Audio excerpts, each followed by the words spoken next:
नमस्कार, आप सब खबरिया न्यूज देखना चालू कर चुके हैं। मैं हूं नीरज शुक्ला।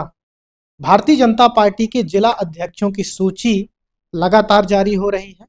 कल यानी बुधवार रात 9 बजे के आसपास एक और सूची का क्रम जारी हुआ, जिसमें रीवा जिले की भी सूची शामिल थी और नाम था रीवा जिले के बीजेपी के पूर्व महापौर और व्यापारी चेहरा वीरेंद्र गुप्त का।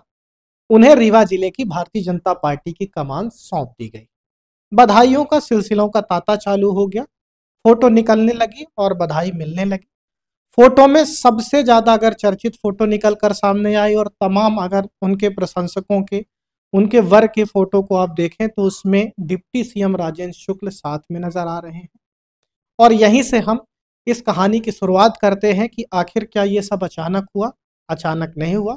4-5 महीने पहले से इसकी पटकथा लिखनी चालू की गई थी और पटकथा लिखने के बाद तमाम फील्डिंगें लगाई गई यहाँ से लेकर दिल्ली तक।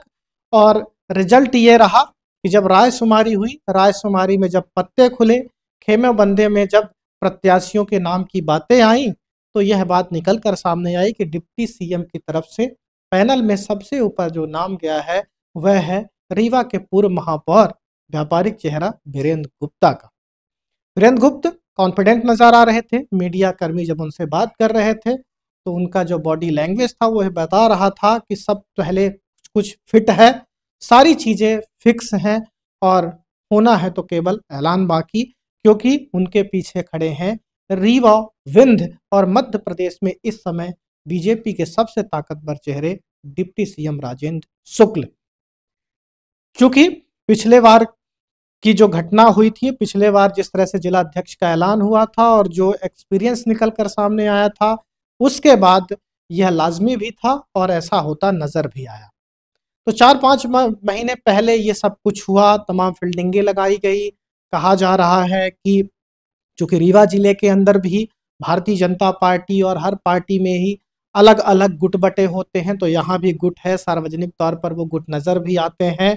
वीरेंद्र गुप्त की बात की जाए तो पूर्व महापौर रहे हैं, उनके पीछे तमाम संगठन की वो कड़ियां जुड़ी हैं जहां वो काम कर चुके हैं। तो अगर हम देखें, अगर उनकी एलिजिबिलिटी पार्टी के अंदर रखी जाए तो एकदम फिट समझ में आते हैं।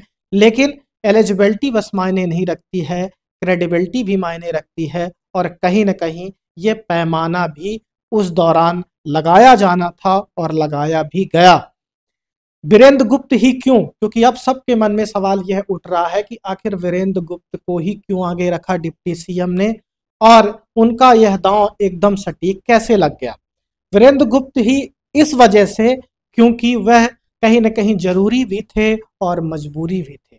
जरूरी क्यों थे? क्योंकि जिस तरह से रीवा जिले के अंदर जातीय गणित है वोट बैंक के आधार पर, तो भारतीय जनता पार्टी को अब बिल्कुल यह समझ में आ गया था कि कहीं ना कहीं एक एक्सपेरिमेंट करना आवश्यक है। क्योंकि ब्राह्मण जो सबसे ज्यादा मात्रा में है वोटर्स के रूप में रीवा जिले के अंदर, क्षत्रिय हैं, ओबीसी वोटर हैं जिसमें पटेल कुशवाहा वोट है और एक व्यापारी वर्ग है जो सामान्य में ही आता है। जिस तरह से लगातार लोकसभा और विधानसभा में रिजल्ट भारतीय जनता पार्टी के पक्ष में सकारात्मक रूप से तो आ रहे थे, लेकिन जो वोट बैंक जाति आधारित निकल कर सामने आ रहा था वो भारतीय जनता पार्टी को हैरान और परेशान कर रहा था। अन्य ओबीसी के बाकी वोट तो मिल रहे थे, लेकिन जिस तरह से पटेल वोट, कुशवाहा वोट की बात करें, वह भारतीय जनता पार्टी से लगातार छिटक रहा था और यह तमाम जनप्रतिनिधि इस बात को बखूबी समझ रहे थे। तो अब बारी थी कि वह जनप्रतिनिधि अपनी भूल को किसी तरह से सुधारें और एक नए वोट बैंक की तरफ बढ़ें जो कहीं न कहीं उनसे अब दूर हो रहा था, और वो था व्यापारी वर्ग, जो लगातार इस बात की शिकायत कर रहा था रीवा जिले के अंदर कि उसे प्रतिनिधित्व नहीं दिया जा रहा है, जबकि पहले बीजेपी व्यापारिक पार्टी कही जाती थी। अब बारी थी, चूंकि ब्राह्मण तमाम उम्मीदवार थे, तमाम जनप्रतिनिधि हैं रीवा जिले के अंदर, तो उसी वर्ग से जिला अध्यक्ष बनाना पॉसिबल नहीं था। तो आखिर किसे जिला अध्यक्ष बनाया जाए? तो व्यापारिक वर्ग की तरफ भारतीय जनता पार्टी और डिप्टी सीएम राजेंद्र शुक्ल की नजर गई। अब उन्होंने यह दांव इस वजह से खेला चूंकि एलिजिबिलिटी भी थी, तमाम पदों पर वीरेंद्र गुप्त रहे हैं। अगर उनके पदों की बात की जाए तो सन 80 से लेकर अभी तक जो चीजें निकल कर सामने आई हैं वह यह बता रही हैं कि उनमें वह एलिजिबिलिटी थी जिस पर डिप्टी सीएम ने दांव लगाया है वह खरा ही उतरने वाला था। 1980 में भाजपा के स्थानीय समिति के सदस्य रहे, फिर 89 में जिला मंत्री व्यापारी प्रकोष्ठ, 90 में नगर मंत्री भाजपा, 93 नगर महामंत्री, 98 में जिला अध्यक्ष व्यापारी प्रकोष्ठ भाजपा, 2001 में जिला महामंत्री भाजपा, 2003 नगर अध्यक्ष, 2004 पार्टी के टिकट पर महापौरी का चुनाव लड़े, कार्यकाल 2005 से 10 तक रहा, 2010 में भाजपा के जिला अध्यक्ष रहे, 2011 में सह संयोजक व्यापारी प्रकोष्ठ, 2013 में सिमरिया विधानसभा प्रभारी, 2014 में रीवा लोकसभा के सह संयोजक रहे, प्रभारी कार्यकर्ता के रूप में उत्तर प्रदेश में चुनाव कराने गए, 2015 में प्रदेश कार्य समिति के सदस्य रहे, 2016 में शहडोल जिला के संगठन प्रभारी रहे, 18 में रीवा संभागीय संयोजक विधानसभा कार्यकर्ता के सम्मेलक में रहे, 2019 में रीवा लोकसभा का संयोजक वह रहे, 2020 में जबलपुर महानगर का संगठन जिला प्रभारी अभी तक रहे हैं वो, 2023 में विधानसभा चुनाव में रीवा के जिला संयोजक रहे। तो ये तमाम वो पार्टी के पद हैं जिन पर उन्होंने लंबा काम किया और उम्र भी लगभग 60 के आसपास उनकी पहुंच गई है। तो अगर हम उनकी एलिजिबिलिटी को चेक करें तो उसमें कहीं कोई खामी नहीं थी। व्यापारी वर्ग से आते हैं और जिस तरह से हमने जाति का गणित बताया आपको, और जो दूसरा खेमा था जो लगातार सक्रिय था कि हमारे खेमे से जिला अध्यक्ष हो जाए, उसके पास अन्य जातियों के ट्रम्प कार्ड थे।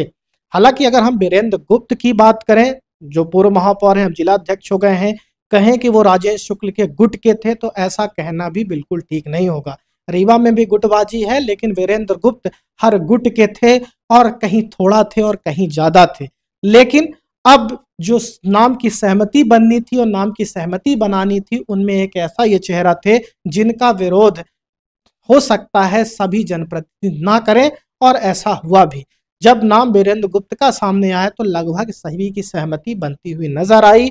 एक, जिस तरह से उनका जो पूरा हमने आपको ग्राफ बताया कि किस तरह से उन्होंने काम किया है संगठन में, दूसरा सरल स्वभाव, और तीसरा जिस तरह से जातीय संतुलन रीवा में साधना है, और सभी विधायकों को आने वाले 2028 विधानसभा चुनाव में अपने वोट बैंक पर भी नजर गाड़नी थी।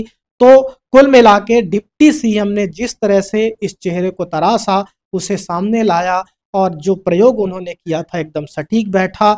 और सटीक बैठने के पीछे का कारण है कि उन्होंने तोल मोल सब करके ये सब किया था, और इसका नजदीक रिजल्ट सामने आया कि दूसरा खेमा तमाम लामेबंदी करता रह गया, गुणागणित लगाता रह गया, और कहीं न कहीं गोटी सफल हुई तो डिप्टी सीएम राजेश शुक्ल की, और अब जिला अध्यक्ष बीजेपी के वीरेंद्र गुप्त हैं। और जैसा कि कल ही हमने अपने हेडलाइंस में और हमने जब न्यूज़ प्रसारित की तो उसमें लिखा था कि डिप्टी सीएम की गोटी फिट हो गई, वीरेंद्र गुप्त रीवा जिले के भारतीय जनता पार्टी के जिला अध्यक्ष बन गए। तो ये पूरी कहानी थी जो 4 महीने पहले से चालू हुई, जिसमें तमाम जाति गुणागणित को देखा गया, उनके पीछे के बैकग्राउंड को परखा गया, और ऐसे व्यक्ति को सामने रखा गया कि सामने वाले जो दूसरे गुट के भारतीय जनता पार्टी के लोग लगे हुए थे, जिन्हें ये था कि फिर से जिला अध्यक्ष हमारे गुट का बन जाए, उनकी सारी की सारी प्लानिंग धरी की धरी रह गई। और वीरेंद्र गुप्त अब डिप्टी सीएम के खेमे के हैं और अब जिला अध्यक्ष हैं। तो ये थी पूरी कहानी। खबरिया इसी तरह की रीवा की राजनीति से जुड़ी हुई तमाम खबरें लाएगा, बताएगा। आप देखते हो, सब्सक्राइब करते रहिए खबरिया न्यूज़। बहुत बहुत धन्यवाद।